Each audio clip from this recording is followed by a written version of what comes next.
karyawan itu penting dalam sebuah perusahaan? Boleh siapa yang ingin menjelaskan?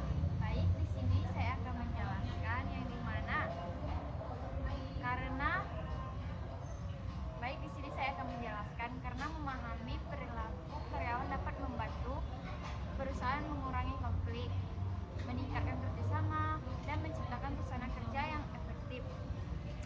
Baik, jawaban yang sangat relevan ya. Mungkin di tes terakhir saya ingin mengetahui, berikan satu contoh penerapan perilaku organisasi dalam aktivitas kerja sehari-hari. Mungkin siapa yang ingin menjelaskan?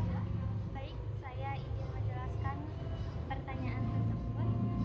Contohnya itu saat menangani keluhan pelanggan, kita menggunakan komunikasi empatik agar pelanggan merasa dihargai dan masalah dapat diselesaikan dengan baik.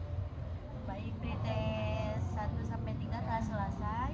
Mungkin sekarang saya akan menjelaskan sedikit materi tentang perilaku organisasi.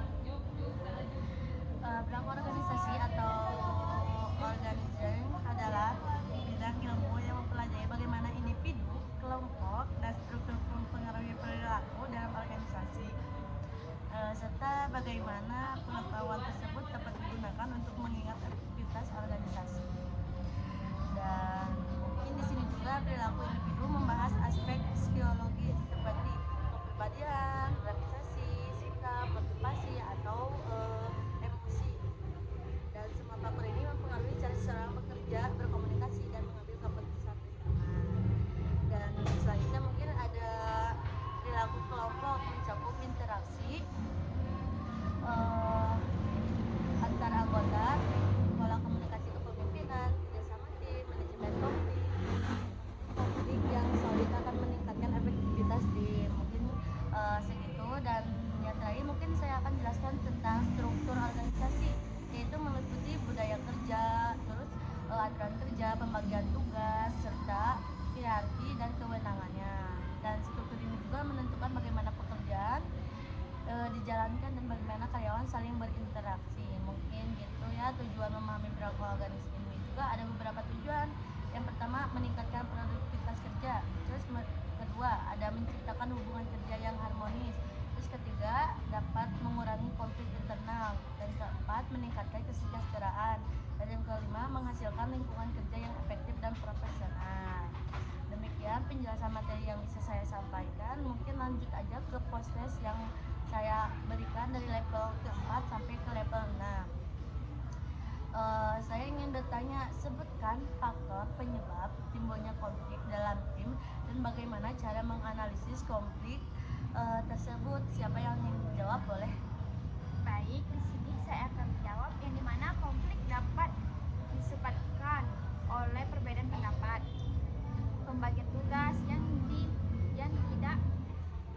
tidak merata, dan komunikasi yang kurang efektif, dan juga cara analisisnya adalah dengan mencari akar masalah, memahami sudut pandang masing-masing anggota, kemudian membentukkan faktor utama penyebab konfliknya.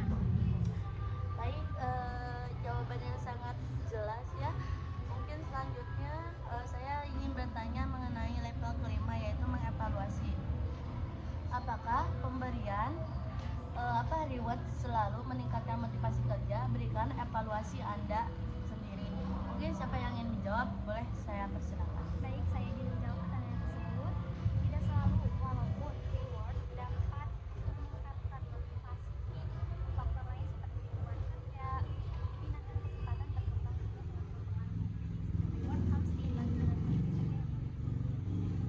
Baik, pertanyaannya sangat relevan ya. Mungkin di sini ada satu lagi pertanyaan dari saya, yaitu di level 6, yaitu menciptakan.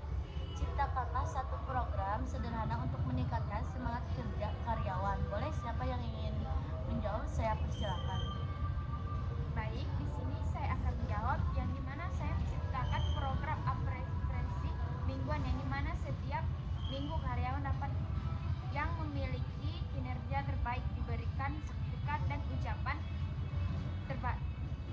resmi dari pimpinan sebagai bentuk apresiasinya. Baik, mungkin segitu ya. Sebelum saya akhiri, saya berterima kasih kepada seluruh peserta atas antusiasme dan partisipasinya di kita telah melewati pretest, proses, dan menjelaskan sedikit materi mengenai perilaku organisasi gitu ya. Semoga sesi training ini dapat menambahkan wawasan dan menjadi kamu. Mungkin segitu aja ya, karena di sini emang berisik. Wassalamualaikum warahmatullahi wabarakatuh. Udah posting.